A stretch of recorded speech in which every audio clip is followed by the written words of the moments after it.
কেউ কারো জন্য মরে না, সবাই ঠিকই বেঁচে থাকে। জীবন চলে যায় জীবনের নিয়মে, শুধু মরে যায় ভালোবাসা, প্রতিশ্রুতি আর সাজানো স্বপ্নগুলো। আপন মানুষগুলোই তো জানে, তাই তারা জানে কোথায় আঘাত করতে হবে। কাউকে দুঃখ দিয়ে কাঁদানো খুব সহজ, কিন্তু কারো দুঃখ ভুলিয়ে কান্না মুছে দেওয়া খুব কঠিন, যা সবাই পারে না। এত অবহেলা করো না, হারিয়ে ফেলবে আমায়, নিজেও জানতে পারবে না। কিছু হারিয়ে গেলে তার চেয়ে বহুগুণ বেশি কষ্ট হয়, যা কষ্ট হয় কেউ বদলে গেলে। কিছু মানুষ চেহারার দিক থেকে যতটা সুন্দর, মনের দিক থেকে ততটাই কুৎসিত। স্বার্থপর মানুষগুলো শুধু নিজেকে ভালোবাসতে জানে। তার উপর কেউ ভালোবাসে, তবে তার নিজের স্বার্থ পূরণ করার জন্য। তোমাকে না পাওয়াটা ব্যর্থতা নয়, ব্যর্থতা হচ্ছে তোমার অভিনয়টা বুঝতে না পারাটা। ভালোবাসা মানুষের কাছে হারে না, ভালোবাসা হারে মানুষের নিষ্ঠুর অবহেলার কাছে। যখন মায়া বাড়িয়ে লাভ হয় না, তখন মায়া কাটাতে শিখতে হয়। অবহেলাটা তখনই শুরু হয় যখন তোমার পাশের কেউ বুঝে তুমি তাকে ছাড়া নিজেকে অচল ভাবো। বর্তমানে সব থেকে কঠিন কাজ হলো মানুষ চেনা, কারণ কে সত্যি বলছে আর কে মিথ্যার অভিনয় করছে সেটা বোঝা অনেক কঠিন। চাইলেও আজ আর বলতে পারি না কতটা ভালোবাসি তোমাকে, কারণ সম্পর্কের মাঝে দূরত্ব হয়ে গেছে অনেকটা।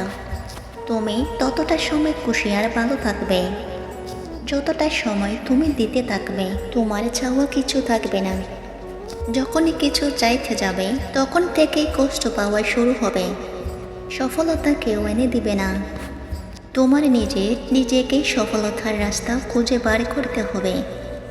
প্রেমে প্রথমে মানুষ জীবন দিতে পারে, কিন্তু প্রেম পুরনো হলে সময়টাও দিতে পারে না। সম্পর্ক পুরনো হলে অবহেলা শুরু হয়, ব্যস্ততার জগৎ তৈরি হয়, কমে যায় গুরুত্ব, বেড়ে যায় দূরত্ব। রাগ আর জ্বর দুটোই একই রকম, থেমে যাওয়ার পরেই বোঝা যায় কতটা ক্ষতি হয়েছে। একজন মা তার ছেলেকে জন্ম দেয় নাড়ি থেকে, একজন স্ত্রী সেই ছেলেকে জন্ম দেন হৃদয় থেকে। একজন মা তার অদেখা ছেলেকে অনুভব করেন পেটে হাত রেখে 10 মাস, একজন স্ত্রী সেই অচেনা ছেলেকে অনুভব করেন বুকে হাত রেখে সারাটা জীবন। একজন মা জন্ম দেন একজন শিশু পুত্রকে, একজন স্ত্রী জন্ম দেন একজন পরিণত পুরুষকে। একজন মা তার সন্তানকে হাত ধরে হাঁটতে শেখান, একজন স্ত্রী সেই সন্তানের হাত ধরেই জীবনের সমস্ত পর্দা হাঁটেন।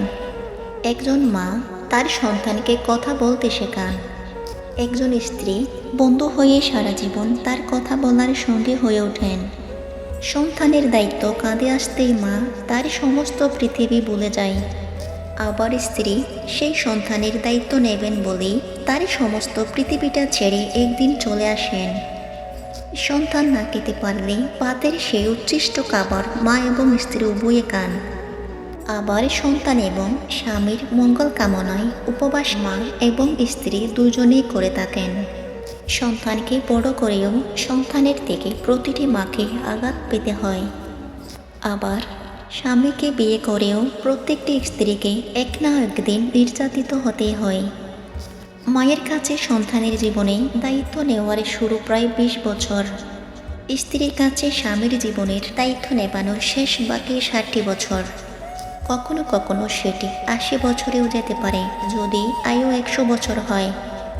সন্তানের শৈশবে তার মলমূত্র মাই পরিষ্কার করেন। সন্তান যখন বৃদ্ধ হন, তখন তার একই দায়িত্ব স্ত্রী কাঁধে বর্তায়। মায়ের কুল হল সেই কুল যেখানে সন্তানের জন্ম হয়, অর্থাৎ প্রথম বিছানায়। স্ত্রীর কুল হল সেই কুল যেখানে মৃত্যু হয়, অর্থাৎ শেষ বিছানায়।